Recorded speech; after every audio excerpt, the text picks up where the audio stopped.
Diabetes রোগীর hypoglycaemia বা রক্তের গ্লুকোজ কমে গেলে যে জরুরি অবস্থা হয় সেটা সম্পর্কে আজকে আমি বলবো। আমি ডাক্তার আবু কামরান রাহুল, মেডিসিন ও ডায়াবেটিস বিশেষজ্ঞ, বঙ্গবন্ধু শেখ মুজিব মেডিকেল বিশ্ববিদ্যালয় ইন্টারনাল মেডিসিন বিভাগে কর্মরত আছি। দেখেন যে ডায়াবেটিস রোগীর প্রত্যেক রোগীর একটা জরুরি অবস্থা থাকে। জরুরি অবস্থা বলতে বোঝায় যে কোনো রোগের এই জরুরি অবস্থা দেখা দিলে যদি তাৎক্ষণিক আমরা ব্যবস্থা না নেই, 24 ঘন্টার মধ্যে ব্যবস্থা না নেই বা ইমিডিয়েট ব্যবস্থা না নিলে তখন রোগী মৃত্যুর দিকে ধাবিত হতে পারে। তো ডায়াবেটিস রোগীর এরকম 4টি জরুরি অবস্থা আছে। তার মধ্যে 1 নম্বর হচ্ছে হাইপোগ্লাইসিমিয়া, তারপরে হচ্ছে diabetic ketoacidosis, hyper osmolar hyperglycaemic state এবং ল্যাকটিক অ্যাসিডোসিস।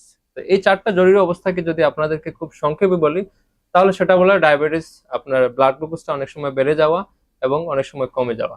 তো এর মধ্যে সবচেয়ে ডেঞ্জারাস যেটা হচ্ছে যে হাইপোগ্লাইসিমিয়া, রক্তের গ্লুকোজ কমে যাওয়া। হাইপোগ্লাইসিমিয়াটা কি আসলে?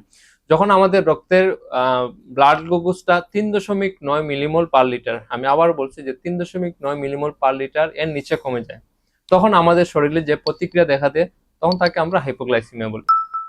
তাহলে কি প্রতিক্রিয়া দেখা দিতে পারে? সাধারণত দেখা গেছে যে যখন রক্তের ব্লাড গ্লুকোজ কমে যায় তখন তার একটু খিদে বেড়ে যায়, তারপরে বুক ধড়ফড় করতে থাকে, অশান্তি করতে থাকে, একটু মাথা ব্যথা করতে থাকে, হাত পা কাঁপতে থাকে, অনেক সময় শরীর ঘামতে থাকে এবং অনেক সময় রোগী কোনো কিছুতে কনসেন্ট্রেশন দিতে পারে না, অবচেতন অর্ধচেতন এবং অনেক সময় জ্ঞান হারিয়ে ফেলে।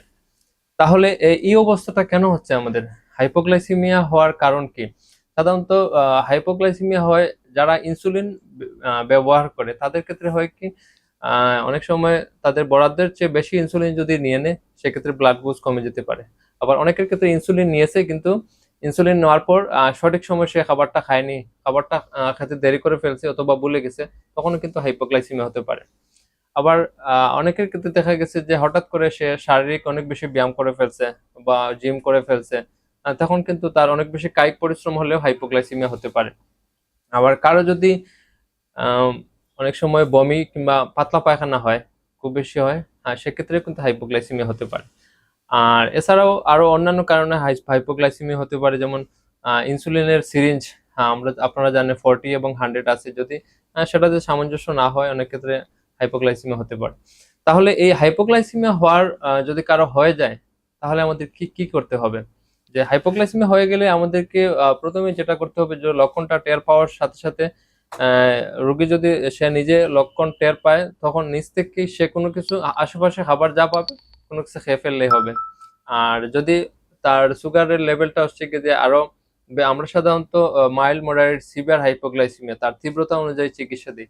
তো যদি মৃদু হয় সেক্ষেত্রে তার আশেপাশে কোনো কিছু খাবার খেলেই চলবে। আর আরেকটু অবচেতনের মতো যদি মনে হয় সেক্ষেত্রে রোগীকে 4 থেকে 8 চামচের মতো আমাদেরকে গ্লুকোজ কিংবা আমাদের চা চামচ দিয়ে আহ চিনি খাওয়াতে হবে তার মুখ দিয়ে, অথবা সে রোগী যদি অজ্ঞানের মতো হয়ে যায় সেক্ষেত্রে গ্লুকোজ জেলি তাকে গালের ভিতরে ঢুকাই দিতে হবে। এক্ষেত্রে রোগী আস্তে আস্তে জ্ঞান ফিরে চলে আসবে। এবং অনেকের ক্ষেত্রে গ্লুকাগন ইনজেকশন থাকে, গ্লুকাগন ইনজেকশন অনেকে যদি থাকে তাহলে গ্লুকাগন ইনজেকশন মাংসে দিতে পারি। আর যদি না থাকে তাহলে সেক্ষেত্রে যত দ্রুত সম্ভব দেরি না করে রোগীকে হাসপাতালে নিয়ে যেতে হবে। হাসপাতালে গিয়ে তখন আবার গ্লুকোজ স্যালাইন দেওয়া হয় এবং অন্যান্য বাকি সবকিছু ফ্যাক্টর চিন্তা করে, হাইপোগ্লাইসেমিয়ার কজ চিন্তা করে চিকিৎসা দেওয়া হয়। তাহলে পরিশেষে এটাই বলবো যে আমাদের ডায়াবেটিসের জরুরি অবস্থা হাইপোগ্লাইসেমিয়া, এই হাইপোগ্লাইসেমিয়া যাতে না হয় আমাদেরকে অবশ্যই সাবধানতা অবলম্বন করতে হবে। কারণ মনে রাখবেন যে আপনার হয়তো টার্গেটের চেয়ে বেশি আছে। আমরা যেটা বলি যে খালি পেটে 7-এর নিচে এবং খাওয়ার 2 ঘন্টা পরে 10-এর নিচে। অনেকের ক্ষেত্রে দেখা গেছে যে আপনার আহ 10-12 এরকম থাকে। কিন্তু মনে রাখবেন যে এটা আপনাকে যে পরিমাণ ক্ষতি করবে, আর আপনাকে যদি একবার হাইপোগ্লাইসেমিয়া হয়ে যায় সেটা কিন্তু আপনার শরীরে এবং ব্রেনের জন্য বেশি ক্ষতিকারক। তো আশা করি বিষয়টা সবাই আজকে বুঝতে পারছেন। ধন্যবাদ।